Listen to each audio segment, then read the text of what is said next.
What's up everybody, Matt Maran here for another weekly update. So there's lots of exciting news to go over here this week, but before I get into the news, I first want to mention I'll be doing my usual weekly live stream on Sunday night at 9 p.m. Eastern time. Join if you can, it's always a good time. But moving on to the news here, the biggest news of the week undoubtedly is the 2025 Corvette ZR1 and its shockingly high horsepower number, 1,064 horsepower with this thing. And I mean, most people, including myself, didn't think we'd even hit 1,000 horsepower until the Zora. So anyway, but this officially gives the ZR1 the title of the most powerful automotive V8 ever made in America. It makes that power thanks to the new LT7 engine, which is a twin turbo version of the flat plane crank V8 from the Z06 that thankfully does actually keep its flat plane crank, although redline appears to be 8,000 now instead of the 8,600 of before. But the flat plane crank doesn't mean it's down on torque either. It still does 828 pound-feet of torque. No 0 to 60 time was shared yet, surprisingly, but they did reveal a quarter-mile time under 10 seconds on their first try. And a 215 mile per hour top speed. The engine also has anti-lag, new head castings, piston and connecting rod designs, and a whole bunch more to, of course, beef it up. It also now has port direction in addition to the direct injection. But anyway, all that power still goes through the 8-speed dual clutch transmission, but it's of course been extensively strengthened to handle the extra power. There of course needs to be extra cooling as well, and this C8 ditches the frunk here for the first time and replaces it with an intercooler and a vent, so air goes through the bumper and intercooler and right out of the hood. It also improves downforce with that feature. And speaking of downforce, there's an option for a smaller spoiler there if you don't want the huge rear wing, which comes with the ZTK package, which also includes stiffer springs and Michelin Pilot Sport Cup 2R tires. Without that package, you'll get the more forgiving Pilot Sport 4S tires. All ZR1s get magnetic ride control 4.0, as well as a set of brakes that's the largest brakes ever fitted to a Corvette. There's also a new vent in the rear quarter panel to help extract heat from the engine, plus the return of the split rear window, which in addition to being, just a cool throwback to the C2 Corvette and a key element, from that design, it's also a real good way to differentiate the ZR1 from the rear, because otherwise, it looks pretty much identical to a Z06 in the rear there. But it also provides extra heat extraction too, which is great.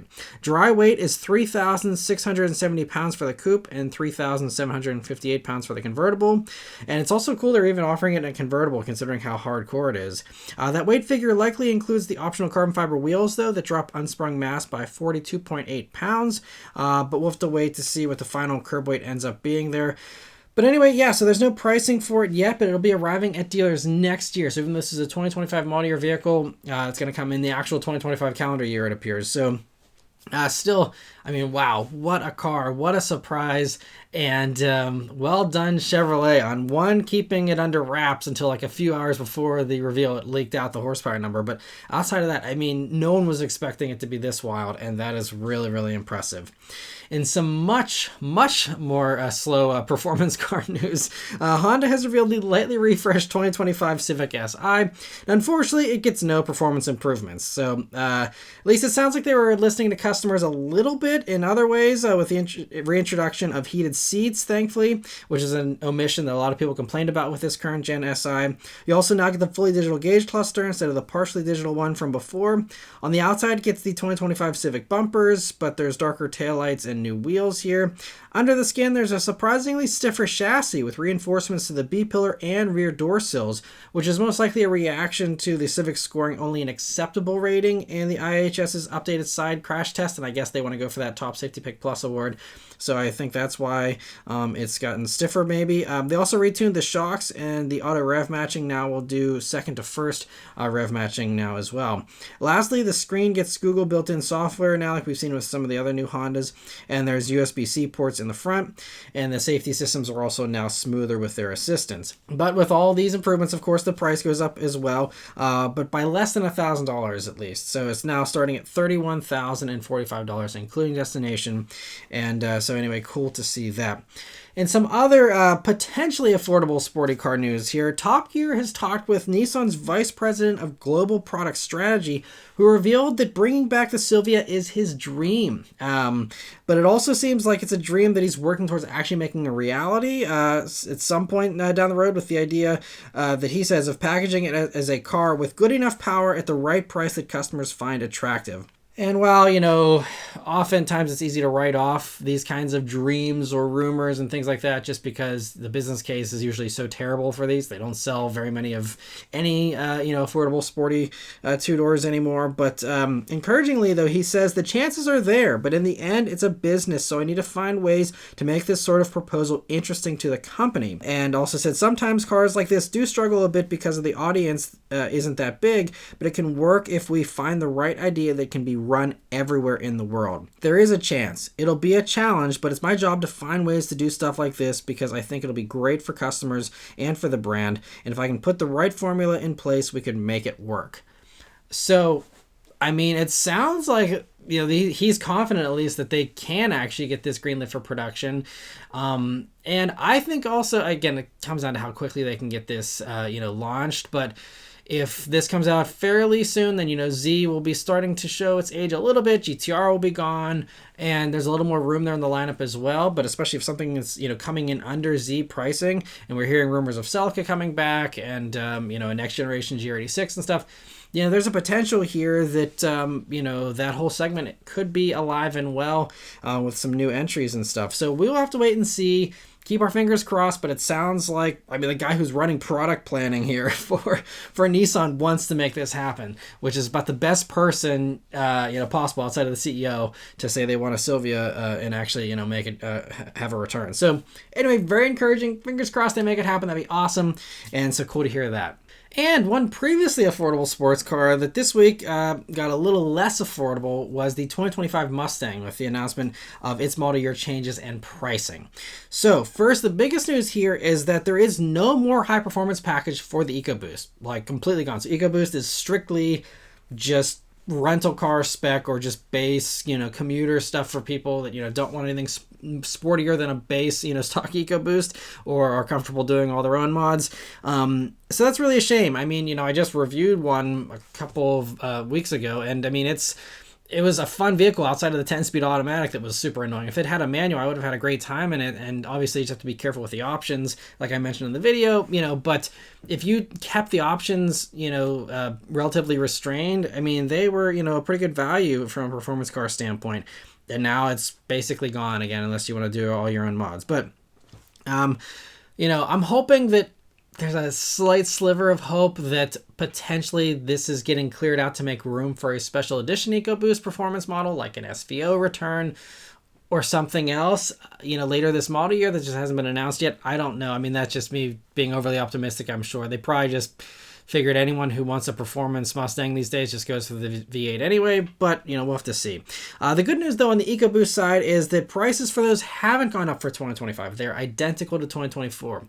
Which is actually a big win when you look at the other prices for other Mustangs here, because that's where the good news ends. The GTs go up between $2,600 and $3,645, depending on the trim, and that's after already shocking everyone last year with the much higher pricing for 2024s, with the S650 in general here. So, it's sad. I guess part of it is lack of competition. Part of it is just, I honestly wonder if they are just either trying to squeeze the loyalists enough to just maximize profit, or if they're actually trying to slowly cause the Mustang to go to extinction, at least with the V8s here, of trying to just make it less and less appealing.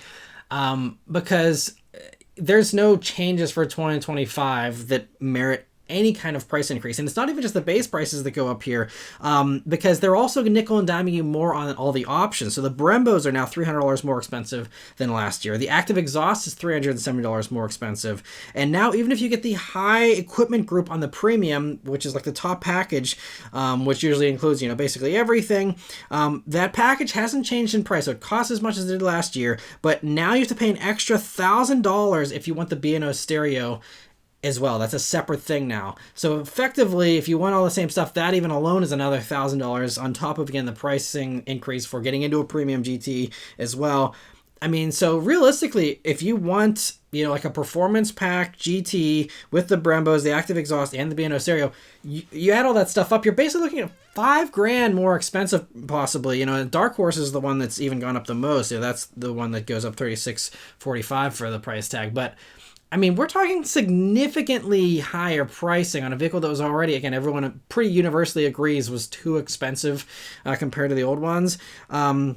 The only other slight win here is that they now give you the 10-speed auto for free instead of charging you $1,600 for it, like they did last year. So I think, yeah, I'm not sure, why they've made that switch, aside from just wanting to encourage people maybe to go to the 10-speed auto. Now that it's a free option, that might hurt the manual take rate, which again just seems counterintuitive. Like, it really seems like they're trying to just hurt Mustang and hurt the manual take rate with these changes here. So, yeah, I don't know. I guess maybe next year we should expect an upcharge for the manual too. I don't know. But yeah, I mean, I've been saying this a million times over, but I will say it one more time. If you want a Mustang, just get an S550. The S650 doesn't really have that many improvements, and I don't think it's worth what is now a, probably $10,000 price premium between a 2023 S550 and these 2025 S650s. Like, yeah, no thanks. It just makes zero sense. I don't know who's buying new Mustangs still for 2025, but they're people with very deep pockets, but that's going to be a much more limited market than the mass appeal the Mustang used to have, sadly, if you want an actual GT. So just really disappointing to see. And yeah, it is what it is. But getting back to Honda here, moving on, another disappointment here.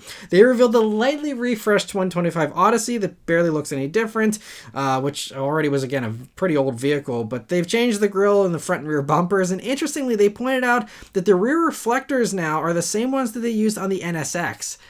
I don't know if they just had some leftover inventory or the supplier wanted to cut them a deal or how that ended up happening, or they just maybe thought it was a fun little thing to include. But you can now say you have NSX reflectors on the back of your Odyssey if the other stuff doesn't wow you here. So there's also new wheels and colors. Mechanically, it's all unchanged, still running that good old V6 and 10-speed auto. The biggest improvements, though, are inside, where it finally gets the 9-inch touchscreen with a faster processor and modern Honda infotainment software with wireless Apple CarPlay and wireless Android Auto. It also continues to lag with a gauge cluster, which just now gets the partially digital cluster that they introduced on the Accord back in 2018. We're talking 6 years ago now. They introduced this gauge cluster, and Odyssey is finally getting it now. When stuff, again, like Civic Si is getting the fully digital cluster, it's like the Odyssey is a generation behind every other Honda, and I'm not sure, why. I mean, they also made these same changes to the Passport and Ridgeline, so there's a few that are behind like that, but it's just like, if you're bothering to put in new stuff, why not put in this? Because, I mean, we're talking about vehicles that are expensive, too, which I'll get to in a second as well, which makes this even worse. But the top Touring and Elite trims also get a bigger 12.8-inch rear entertainment system. There's also USB-C jacks now as well.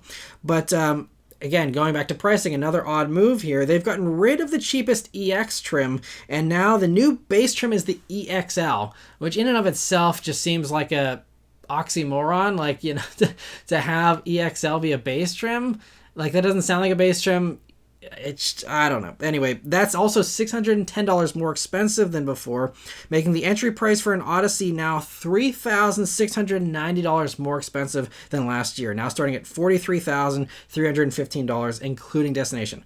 $43,000 to get into a base Odyssey. Again, it's a higher starting point with the EXL, but still. And we'll see if that knocks the Odyssey off of its perch of currently being, according to Honda, the best-selling retail minivan, so not including rental sales, and they're beginning to arrive at dealers now. But I thought Honda learned their lesson. They brought back the LX trim for, I believe, Accord and Civic, and EX even starting as the base trim was a little iffy, because that was always, in Honda hierarchy, the first level, like, mid-grade upgrade kind of thing.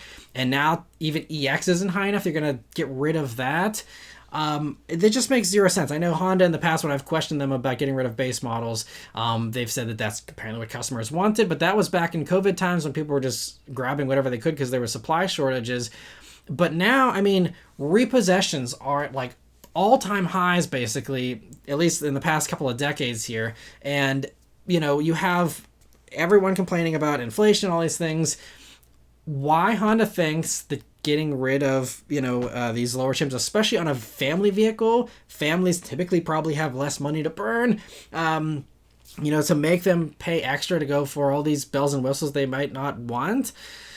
Again, I guess it just makes a case for the used market here, but I don't understand why, these new car companies are consciously making choices to make all these things expensive. It's just, they don't have to, and I don't know. And I'm sure there's behind-the-scenes data that justifies this that I'm, ignorant of, but it just, again, it just seems like a strange choice. But anyway, moving on for something with a lot more wow factor here. Cadillac has revealed the Sollei concept, and it appears to essentially be a Celestiq from the A-pillar forward there, and has largely the same interior up front, but with 2 doors, of course, instead of 4, and a sleeker back end.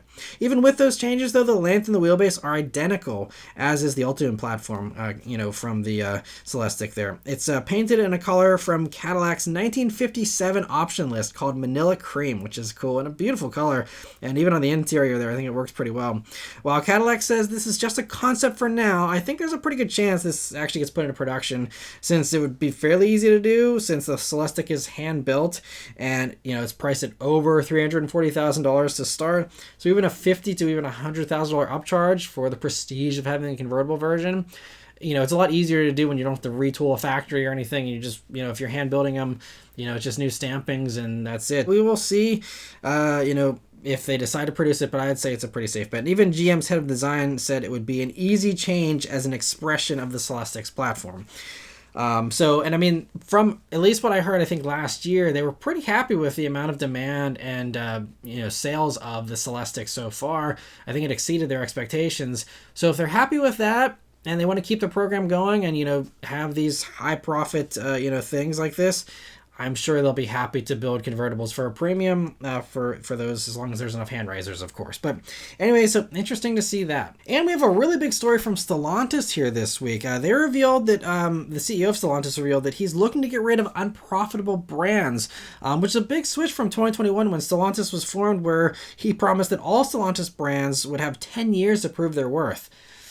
Sounds like that wasn't a very sincere promise, because he says during an earnings call this week, he said that if they don't make money, we'll shut them down, and that we cannot afford to have brands that do not make money. So they say, the switch is due to weak margins and high inventory, especially here in the US, with him saying that the job of improving performance and cutting inventory is done in Europe. So I guess that's something they've been working on there, but that the job is not done in the US, and we are now going to take care of that work. So buckle up if you're a Stellantis fan of all the brands. But part of that will also be reducing production and prices this quarter, they say, as well. So it's not just, killing off stuff, but also kind of just tailoring back, the stuff to not be overproduced. He did point out, though, that they're on the verge of a product blitz of 20 new products, which are coming here in just the next several months to a year, I believe. So, a lot of new stuff coming. So he says it's kind of a transitional period as well. And so that's part of why, they're in this rough spot right now. But Stellantis doesn't reveal profits or losses for any brands other than Maserati for some reason, which globally had an 82 million euro adjusted operating loss so far this year. So 82 million euro loss so far this year. So I'd say they're a prime candidate to get chopped or sold off. I think Maserati has enough value to certainly be sold to somebody else before they would just consign it to the history books and, forget about it. So I think Maserati continues on, but probably not under Stellantis. If they're really serious about this stuff, 82 million loss is not something to shrug off, especially for a brand that doesn't have a whole lot of momentum right now. They're also kind of in a period of transition, but the only new thing really is the Grecale, aside from the, MC20 or whatever, supercar. But anyway, since it seems like the focus isn't on Europe for now, and it's mostly on the US, at least with these remarks, I won't speculate about what European brands could go away. There's a whole lot of consolidation that could happen in Europe as far as all their brands, and they try to do these offshoot brands and stuff. They could all fold that stuff back in to the primary brands, and I think that would be what they would do if they were worried about that. But in my opinion, as far as the US goes, either Maserati or Alfa Romeo stick around, but probably not both, especially Alfa, selling so few. As much as I love Alfa, I think Maserati has the bigger brand cachet. So if they're going to, obviously Maserati is also a little higher, but I think if they wanted to keep Maserati for themselves, to me, that would probably mean Alfa Romeo leaves the US again, and maybe altogether, but I think at least for the US. Jeep is obviously safe. as is Dodge. But if they're looking to consolidate brands here in the U.S., I could easily see, Ram being folded back into Dodge. I think a lot of people never even made that distinction mentally of Ram being a different brand even to this day. And future Chryslers also being turned into Dodges wouldn't be much of a stretch, I don't think, either, because there's nothing, it appears, super high-end from Chrysler outside of variations of stuff that, Dodge is potentially already doing. And we could easily see the Pacifica and a new gen version of that, which is, promised to come here later in the 2020s. That could easily be rebadged as a Grand Caravan and given a slightly different vibe. And Grand Caravan actually would kind of fit with Grand Wagoneer and all these other Grand things. So, I think that actually would be a pretty seamless transition. And also in the past, Fiat executives have suggested that they make so much money at Fiat that they could afford to operate the U.S. division as essentially a fun experiment and didn't care about profitability for Fiat in the U.S. But if the budget's now tightening and they're looking to, cut the dead weight, I definitely think that Fiat is going to be the first one to get the cut here in the U.S. They only have the 500e currently, which I'm sure isn't flying out of dealers either. I'm pretty certain Fiat is living on borrowed time here in the States, especially given these recent comments here. So, also, the interesting thing is when Tim Koenigsegg left back in May, Chrysler's CEO was pulled to also lead Ram as well, which I'm probably reading too much into this, but that could be a sign that Chrysler's kind of put on the back burner, and if, their CEO is now doing double duty with Ram and Chrysler, and Ram is obviously the bigger cash cow there, I could see Chrysler again being phased out. It's, a brand that obviously was core to Fiat Chrysler for so long, but again, just only has the Pacifica currently, has more stuff coming down the road, and, seems like it has a promising future potentially. But, it sounds like the CEO of Stellantis might not have the patience to see, what ends up happening there. And so, again, those could all end up getting turned into Dodges. We'll see. But that's just me speculating here. And we'll see what happens, though. It should be interesting. And, also be interesting to see what production cuts happen, what price cuts happen, and, what they do here to try to move the needle in the short term as well. But very interesting to hear that. Another interesting thing here is that Mazda appears to be following the trend of simplifying their badges, like many others have, with a flatter look, with AutoGuide this week spotting a new trademark in Japan for a revised Mazda logo that's much simpler than the current logo, of course. But to me, that's not really much of an upgrade. The three-dimensional logos, maybe I guess to some people they look dated, but that new Mazda logo looks just too simple. It just seems kind of generic, to be completely honest. Let me know what you think about it in the comments below. But we'll see, if or when Mazda plans to use the logo. But I'm guessing it's something that, could show up as soon as 2026 model year vehicles. And, we'll just have to wait and see. Also, another axe that I have to grind here this week is with the CEO of Rivian. He was on The Verge's Decoder podcast where he talked about the company's lack of Apple CarPlay support. Interestingly, I didn't hear anyone talk about him mentioning anything about Android Auto, which is also strange because those people also, are at the short end of the stick here with Rivian not having any kind of support for these vehicles. But anyway, unfortunately, he confirmed in this podcast that he has no plans to offer CarPlay at all, because supposedly he says he wants the digital experience in the Rivian to feel consistent and holistically harmonious, and said having to jump in and out of CarPlay to do things like open the frunk apparently hurts that goal, and that they'd rather be a curator of Apple apps, citing their addition of Apple Music recently and their great relationship with Apple, supposedly. And he acknowledged that they do need to improve maps and texting, but said he's hopeful that consumers understand it will take time to improve the maps and texting, and take time for them to, integrate every Apple feature that people want. So he wants customers to be patient while he does things his way. It's just like you could just literally have everyone be happy overnight by just allowing CarPlay. And then all those complaints are solved instead of doing it this weird workaround way. And I'm also going to call BS on the holistically harmonious experience, because there's no reason why you have to jump out of CarPlay to open a frunk or anything. Every modern CarPlay integration these days has, some type of little shortcut bar where you have like constantly persistent climate controls, or like in the new Toyota integration with and Lexus, they have their own little bar to the left, and then you have the CarPlay bar. GM also, even in the Hummer EV and stuff like that, has CarPlay, but then also has their own maps like alongside it, or in the menu things all still speckled around it.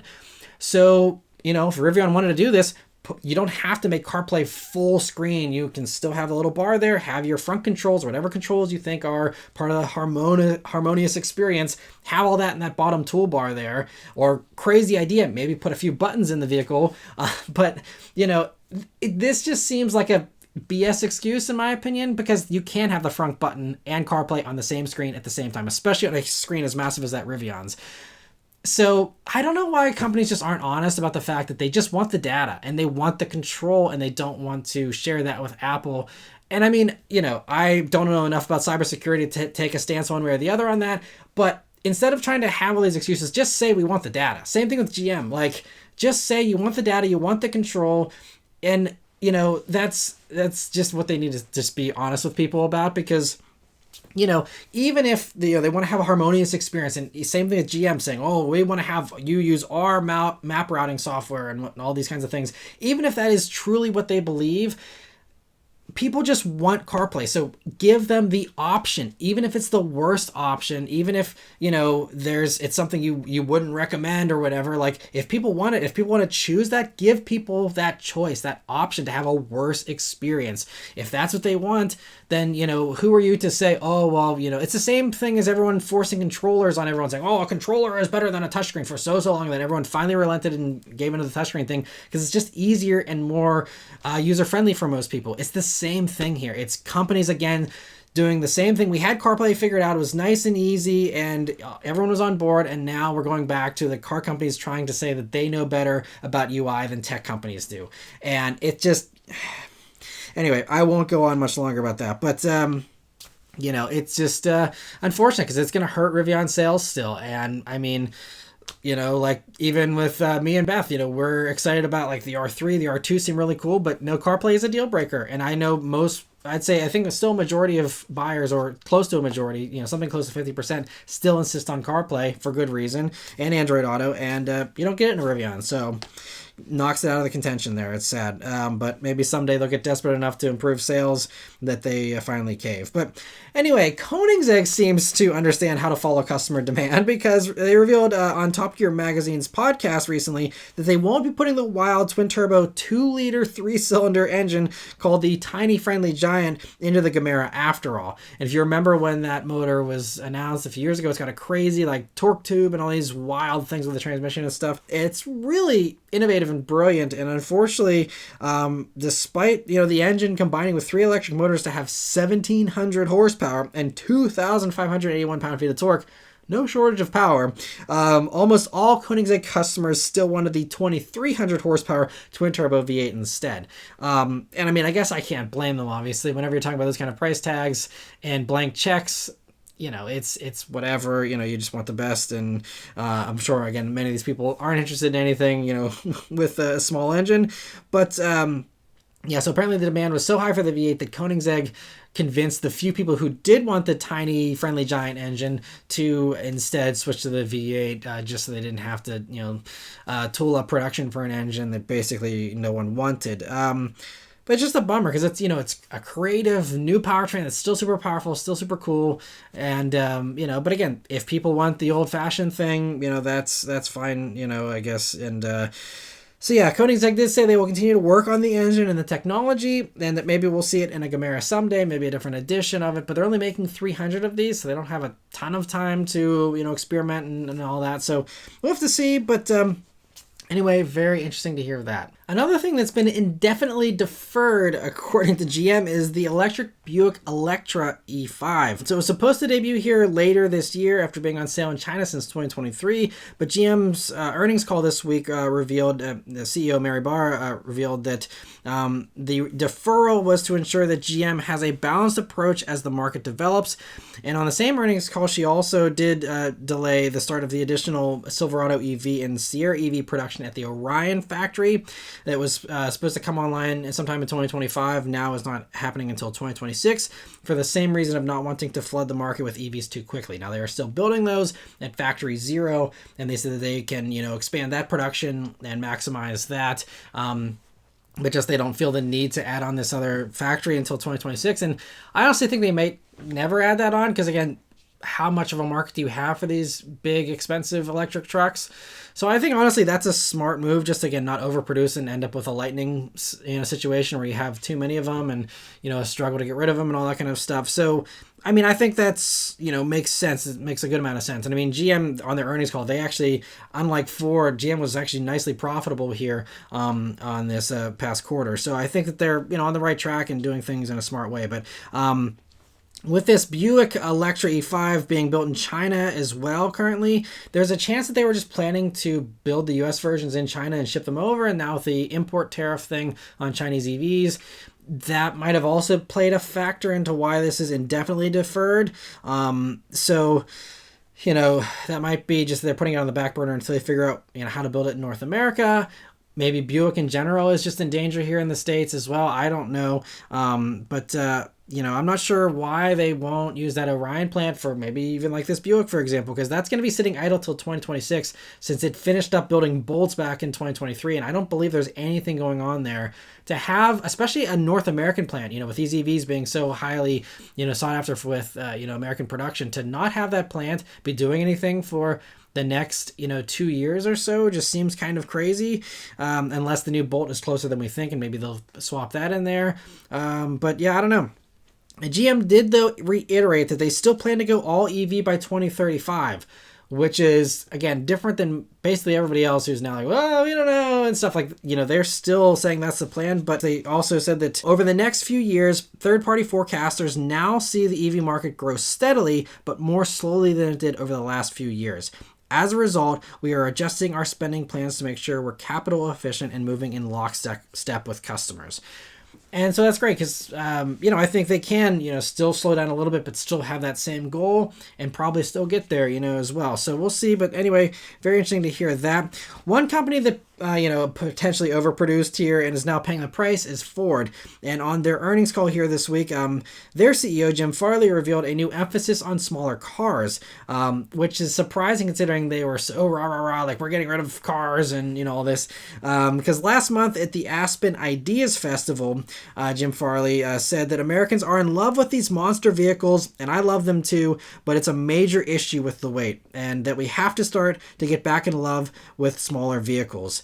It's super important for our society and for EV adoption. And so on this week's earnings call, he kind of continued that discussion, saying, we believe smaller, more affordable vehicles are the way to go for EV in volume, adding that in ICE, internal combustion engines, a business we've been in for 120 years, the bigger the vehicle, the higher the margin. But it's exactly the opposite for EVs. The larger the vehicle, the bigger the battery, and the more pressure on margin because customers will not pay a premium for those larger batteries. It sounds like the pressure is definitely on for him because he also said last month that if we cannot make money on EVs, we have competitors who have the largest market in the world who are already dominating globally, already setting up their supply chain around the world. And if we don't make profitable EVs in the next 5 years, what is the future? We will just shrink into North America. So there you have it. Obviously, he's referring to China there with that comment. But so it sounds like the goal is for Ford to have a profitable EV before 2030. And this now explains why they've, shelved the other electric trucks and things. Supposedly that is still, I don't think has been confirmed. But, there's plans for like an electric Bronco, electric Ranger, all these types of things.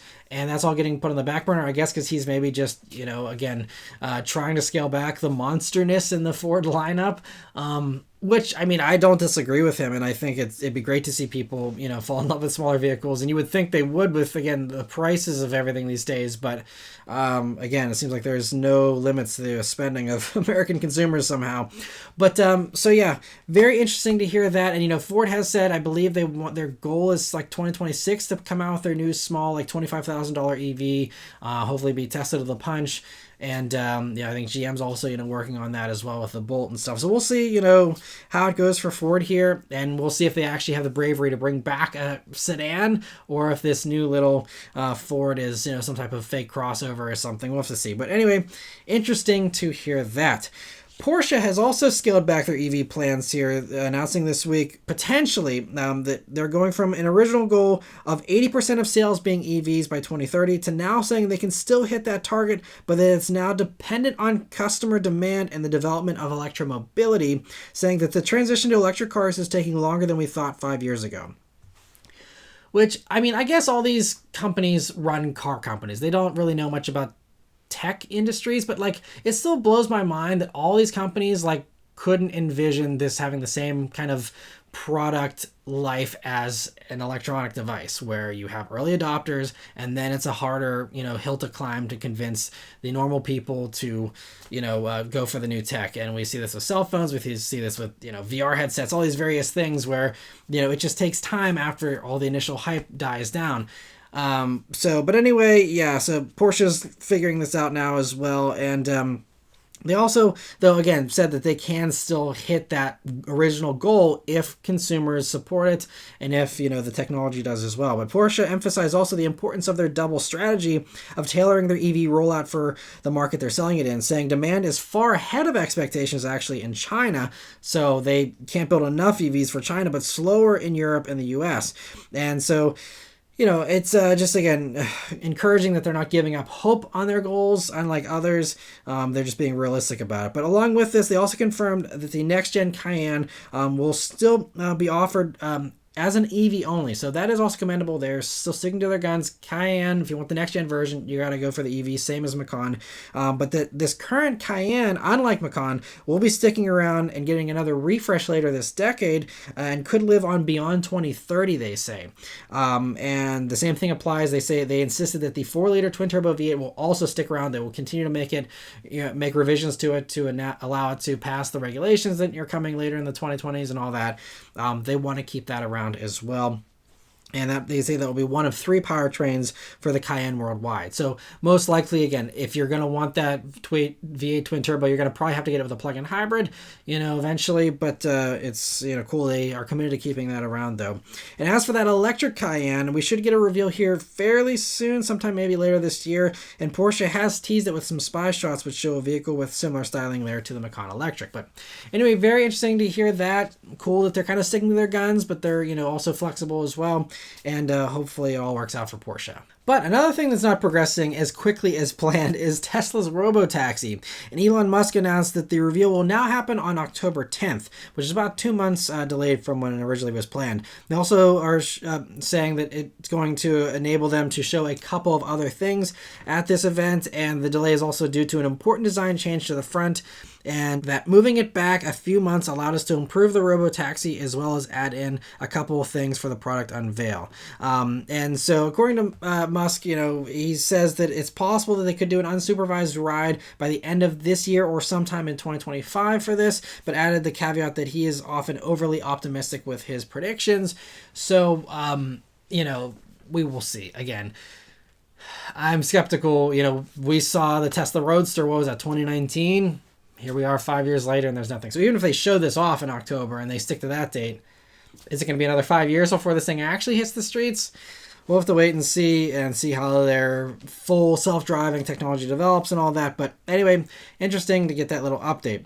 And as for the last news story here, one thing that is actually progressing faster than expected is the EV charging infrastructure, which I know isn't a popular thing to talk about. Everyone, is all gloom and doom. But Bloomberg analyzed new Department of Energy data that shows that 704 new fast chargers came online in just the last quarter alone. And that's an increase of the overall charging infrastructure in the US by 9%. In just the past 3 months, it's grown by 9%, which is, that's a big chunk in just 3 months.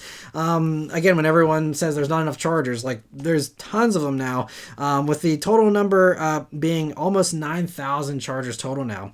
And at this pace, they say that fast chargers are set to outnumber gas stations in the US in about 8 years, if not sooner, because as you can see from the chart there, it's ramping up very quickly. We will see, if it sustains that pace of growth, but, it could be sooner, could be later, but that's actually, in line with what I was kind of, saying all along here is, into the 2030s, we should have plenty of chargers. And again, if they're going to be outnumbering gas stations, hopefully that will ease a lot of people's concerns. And the executive vice president of EVgo actually told Bloomberg that we're seeing demand for fast charging skyrocket and that we're continuing to build bigger and bigger stations because we need to keep up with that demand. And also more and more of these stations, they pointed out in the data here, are where there used to be no chargers as well. So we're filling some of those gaps to, have it a little bit more accessible to everyone. And other businesses are now starting to want chargers as well, according to the Bloomberg report here. In addition to the partnership with Starbucks that I just talked about last week, there's also a handful of others here. So apparently in the past quarter here, U.S. Bank, for example, has just added chargers to 39 branches in California in just the second quarter alone. And even Waffle House has started adding a couple of chargers, only 2 in Florida so far, but it's something that they're looking into, they're excited about. And supposedly there's this growing tide of companies being like, hey, these are actually starting to be profitable with these chargers because of the amount of usage that they have. And, people don't want to leave money on the table. So they are, wanting to add these chargers here. So, it's pretty interesting. And so it's a reminder that, despite all these gloom and doom articles and, videos cherry picking data to fit misleading narratives and stuff, to try and rain on the EV parade, sales continue to grow quickly, and it's projected to go from nearly 1.1 million EV sales in the U.S. last year to 2.5 million here in 2025.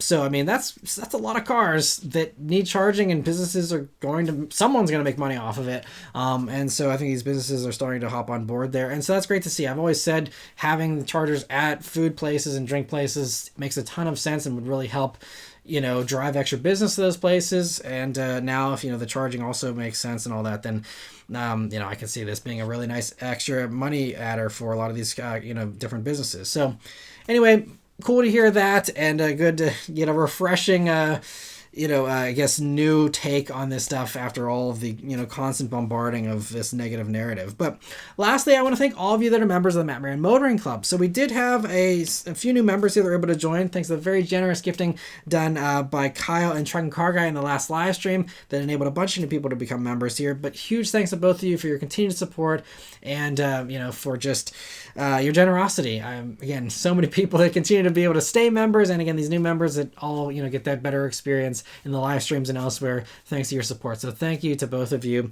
And also a big welcome here to the new members: Danny Cohen, Anthony Greco, David Lowe, Timothy Miner, Ben Kremiga, and Jonathan Boisvert, I believe. Apologies if I've butchered anyone's names, but I hope you're all enjoying the perks there so far. And for anyone else like to join and become a member, there's always join buttons here on the video page, on the channel page, and then a link in the description. But anyway, thank you all very much for watching. Let me know your thoughts on all this stuff in the comments below. Please leave a like and subscribe to keep these videos coming, and I'll see you guys in the next one. Take care.